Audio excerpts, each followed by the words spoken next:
The autumn of 1888 carried with it more than rain, it carried sorrow. On a hill overlooking the countryside of Kent stood Hargrove Mansion, its stone walls scarred by time, its windows flickering with candlelight. Once it had been the proud estate of Lord Hargrove, but those days were gone. Now it was an orphanage, its grand rooms filled not with laughter, but with echoes of children left behind. That night, thunder cracked like cannon fire.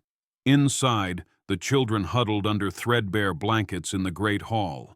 The storm rattled every pane of glass, and for a moment it felt as though the whole house might collapse.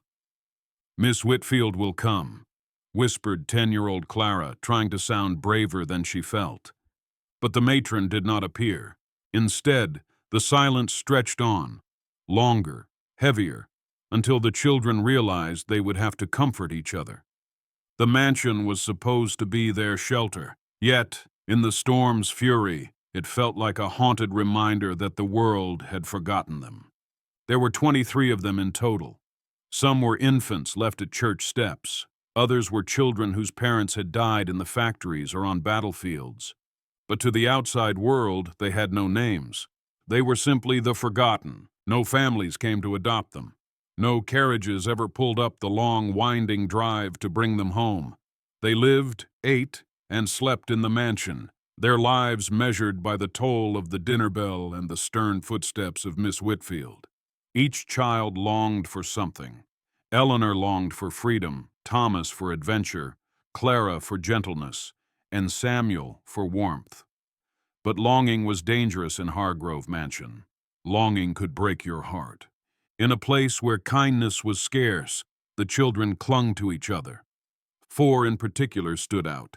Eleanor, 14, tall for her age, with hair the color of chestnuts.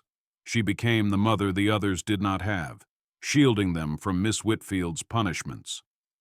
Thomas, 12, sharp-eyed, mischievous, but endlessly creative. He had the gift of spinning stories that turned cold nights into warm adventures. Clara, 10, small, timid, yet the most tender-hearted of them all. She would mend torn clothes and share her crust of bread with anyone who was hungry. Samuel, 8, the youngest of their circle, with solemn blue eyes that seemed older than his years. He barely remembered his parents, but he never let go of the belief that someone would one day return for him. They called themselves the Hargrove Four, and in a world where the only constant was loss, they vowed, "We will never leave each other behind." Miss Whitfield, the matron, was a woman in her late 50s with iron-gray hair pulled into a bun so tight it seemed to stretch her face into permanent sternness. She demanded order and discipline, believing too much kindness spoiled a child. "Stand straight," she would bark during meals. "Hands folded before you speak. Finish your chores before you think of play." The punishments for breaking rules were severe. A skipped chore meant going hungry. Talking after lights out meant standing in the cold hallway until dawn. But even as she scolded, there were moments when her gaze softened, almost as if she saw something in the children that reminded her of another life. She never spoke of her past, but sometimes at night, faint weeping could be heard from her room. Hargrove Mansion was enormous, with more rooms than the children could count, but one part of it was forbidden, the east wing. Its heavy oak doors were locked at all times, the windows there were boarded up, and even the servants avoided walking past. Miss Whitfield's warning was always the same: "Stay away from that wing. It is dangerous, and nothing there concerns you." But children are born curious. One stormy night, Eleanor noticed a faint flicker of light beneath the east wing's doors. It lasted only a second, then vanished. "Did you see that?" she whispered. Thomas leaned closer, squinting. "Light doesn't shine in locked rooms unless something or someone is inside." The thought unsettled them all. What was Miss Whitfield hiding? When life grew unbearable, Thomas would lead the 4 to the attic. Among trunks filled with moth-eaten clothes and broken furniture, They carved out a secret refuge. "Tonight," Thomas announced, standing on a crate like a stage, "we sail across the ocean to lands of golden cities." The others laughed, their imaginations painting colors over the gray walls. For a little while, they were not orphans, but explorers, kings, and knights. One evening, while rummaging in an old chest, Clara pulled out a small, leather-bound journal. The initials A.H. were pressed into its cover. "What's this?" she asked. Eleanor opened it carefully. "Annabel Hargrove," she read aloud. The mansion's past had suddenly come alive in her hands. The journal belonged to Annabel Hargrove, daughter of the mansion's former master. Her words painted a picture of splendor: the grand balls, the sparkling chandeliers, the endless laughter. But then her tone shifted. "Father has locked the east wing. He says it is for our protection. But at night, I hear children crying. I asked Mother, but she told me never to speak of it again." The children stared at one another. "Children?" Thomas whispered. "But this was before it was an orphanage," Eleanor replied. The entries grew darker, filled with questions Annabel never answered. The final line sent a shiver through them all. "If anyone finds this, remember the children." The journal consumed their thoughts. Who were those children Annabel wrote about? Why were they locked away? The mansion suddenly felt alive with secrets. Every creak in the floorboards, every gust of wind down the corridor carried the sound of faint cries. Clara clung to Eleanor one night. What if we're not the first orphans here?" Eleanor had no answer, but deep down she feared Clara was right. Samuel woke one night trembling. "I saw them," he whispered. "Who?" Eleanor asked. "The children. They were standing in the east wing. They said they're cold, and they asked me to help them." Thomas tried to laugh it off. "It's just a dream." But Samuel's eyes were too earnest, too filled with fear and wonder. "It wasn't a dream," he insisted. "They're waiting." The others exchanged uneasy glances.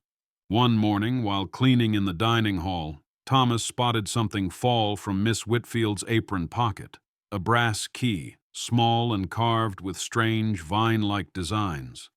She did not notice. As soon as she left, Thomas snatched it up. His heart pounded as he turned it over in his hand. "Do you think, Clara whispered. Thomas nodded. "The East Wing." Eleanor hesitated, torn between fear and determination. Finally, she said, "If Annabel wanted someone to remember, then maybe it has to be us." That night they crept through the mansion's silent halls. Their candlelight flickered as they approached the forbidden doors. Thomas slid the key into the lock. It fit perfectly. With a grinding sound, the door creaked open. A blast of stale, icy air rushed out, carrying with it the faint smell of mildew and something else, something sour and unsettling. Inside stretched a corridor of dust-covered portraits. Their painted eyes seemed to follow the children as they walked. On the floor, faint footprints, small, child-sized, were pressed into the dirt. Clara whimpered, "We shouldn't be here." But Eleanor led them forward. At the end of the corridor, they found a nursery. Rows of empty cribs lined the walls, tiny shoes scattered on the floor, toys broken and forgotten. The wallpaper was peeling, scratched in places, as though by desperate little hands. And then, softly, they heard it. A faint giggle, a sob, the sound of children though the room was empty. Clara buried her face in Eleanor's dress. "Ghosts." Eleanor's voice shook, but her words were steady. "Not ghosts. Memories. They just want to be remembered."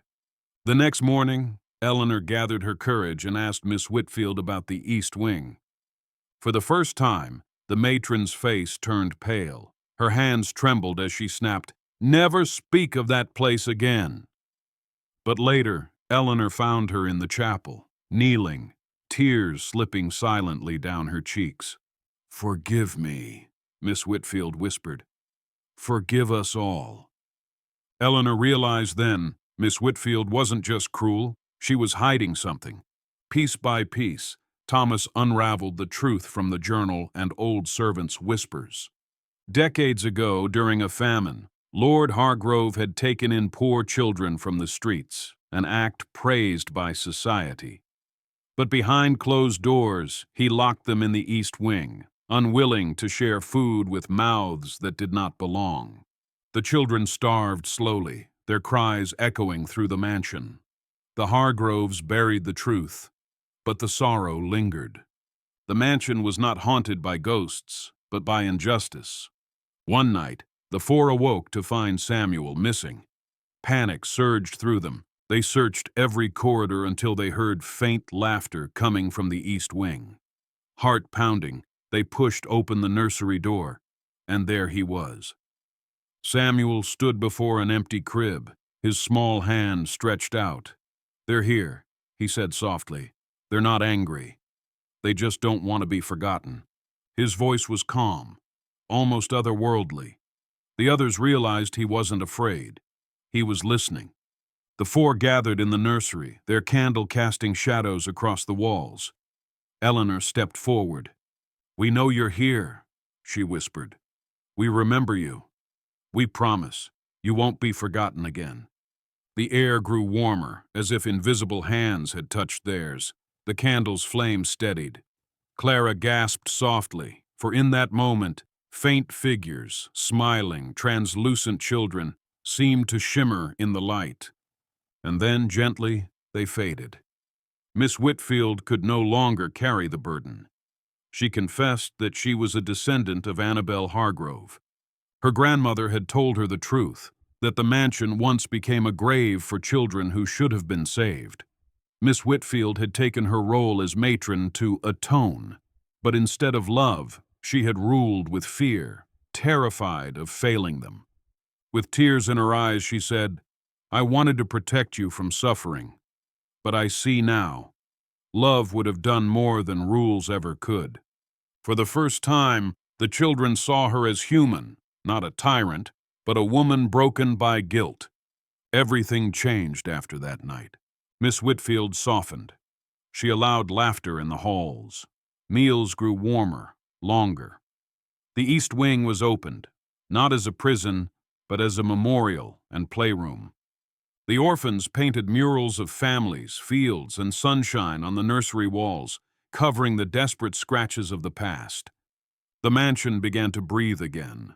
What once was a house of silence became a home of voices.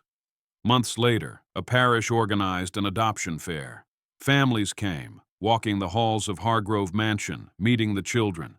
Clara found a home with a kind baker and his wife. Thomas was taken in by a school teacher who adored his stories. Even little Samuel was adopted by a gentle couple who cherished his quiet heart. Each farewell was bittersweet. They had once sworn never to leave each other, but now separation meant love had finally found them. Eleanor, the eldest, stayed behind. Eleanor stood alone in the East Wing nursery, sunlight streaming through the tall windows. "You are not forgotten," she whispered to the unseen children. "Because of you, we found family.